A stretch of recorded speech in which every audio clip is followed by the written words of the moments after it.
Hello and welcome. You're watching Impact with Peter Dobby. Today, after deaths near the border, Turkey hits targets inside Syria for the first time. Despite calls for restraint, the government in Ankara gets approval from Parliament to authorise cross-border military operations.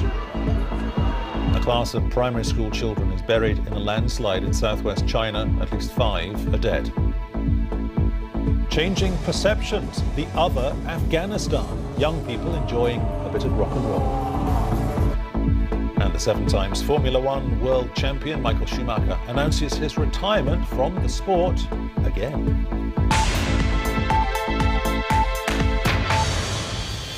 Welcome to the programme. Turkish artillery has renewed firing at targets in Syria after shells from across the border on Wednesday killed 5 Turkish nationals. 2 women and 3 children died in Akakale.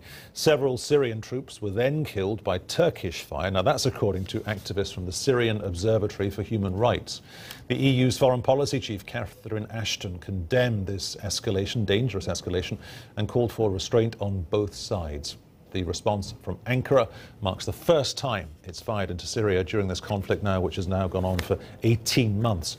For more on this, let's take you live to Muir in Beirut, our correspondent, and joining us from BBC Turkish here in London is Seref Ishla. Jim, first, they were looking for an apology and a guarantee that it wouldn't happen again. That's the Turkish government. Have they got that from the Syrian government? Well, it hasn't been announced from Damascus, but according to the Turkish Deputy Prime Minister, Bashir Atalay, they have received through the UN a formal admission by Syria that its troops were responsible for firing those deadly mortars and an apology, an official apology. So if that's the case, then it might go some way towards appeasing Turkish anger. Also, the fact that they have, as you mentioned, carried out these cross-border reprisal shellings, and there are unconfirmed reports from that Syrian human rights group that a number of soldiers were killed. That has been confirmed from Damascus officially. So all that could mean that the Turks are ready to draw a line. But of course, Parliament has now authorized the government to use force across the border if necessary. So they've got that tucked under their arm, as it were, as what they are describing as a deterrent. They're saying it's not a declaration of war, but it is a deterrent, which they hope will make sure that the Syrians don't stage any kind of repeat of that bombardment. So, Seref, the Turkish government can, in theory, do what it wants. What do you think it will do? I do agree in that the Turkish government has stated over and over again that the only reason why they're seeking this approval is more of a deterrent and also as a preemptive approval just in case things escalate. So in that sense, they have stressed that they are not necessarily going to go to war immediately. Jim, if it just bubbles and dies, is that an indication of the way that perhaps neither side wants this to turn into a wider conflict? I think neither side does at the moment, certainly not in current circumstances. Turkey knows that NATO is absolutely not at all keen on getting embroiled in the Syrian crisis, and all the Western powers along with it. So there is no appetite in the West for using this as a kind of pretext or some kind of cover or a reason to get involved in the Syrian affair, which they recognize as extremely complicated and very explosive. From the Syrian side, it's been quite noticeable how conciliatory their response has been from the beginning. Instead of saying, well, if you control your border better and stop supporting rebel groups and letting them go back and forth across the border, instead of saying that, they basically extended condolences to the family of the dead Turkish family, the women and children, and said an investigation was underway. So they've been conciliatory from the beginning. It's clear that they do not want a big direct escalation with their very powerful and, of course, NATO member, northern neighbor there.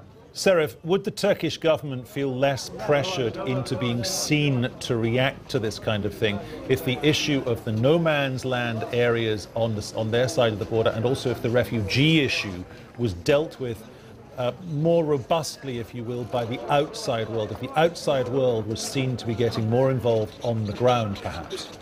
Well, yes, the Turkish government would feel less pressured. However, I think the main point here is the Turkish public opinion.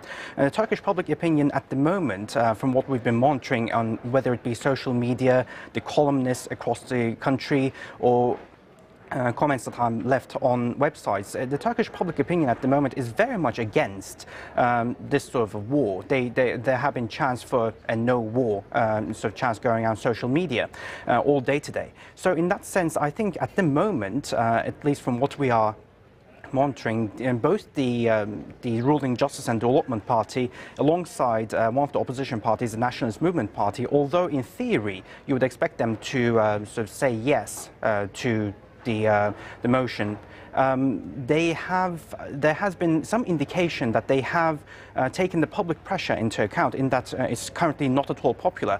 Now, if the external forces were to give guarantees or establish some sort of no man's land, or take action with the refugees, that is an entirely different issue. And really, time will tell. At the current moment, the Turkish public, alongside the Turkish government, the parliament, are really focused on the motion that was passed today.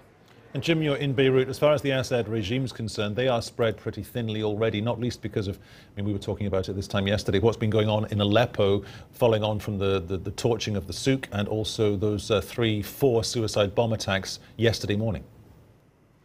That's right. Well, the civil war is raging on. We get distracted by things like this border incident, but there's been more shelling in Aleppo. There's been a lot of activity around Damascus in some of the suburbs, especially just on the western side of the city, with the government carrying out some major attacks there, and apparently also, according to some human rights groups, quite a number of government troops being killed in ambushes there. So, and that's just the tip of the iceberg. There's hostilities all the time in places like Homs, Idlib, Deir ez-Zor in the east, Daraa in the south, and so on. So the war is going on, and every single day more than 100 people are being killed. So the border incident is extremely significant, but it's a distraction from the fact that the carnage continues. Gentlemen, we have to leave it there. Jim Muir in Beirut and Seref Ishla here in London. Thank you both.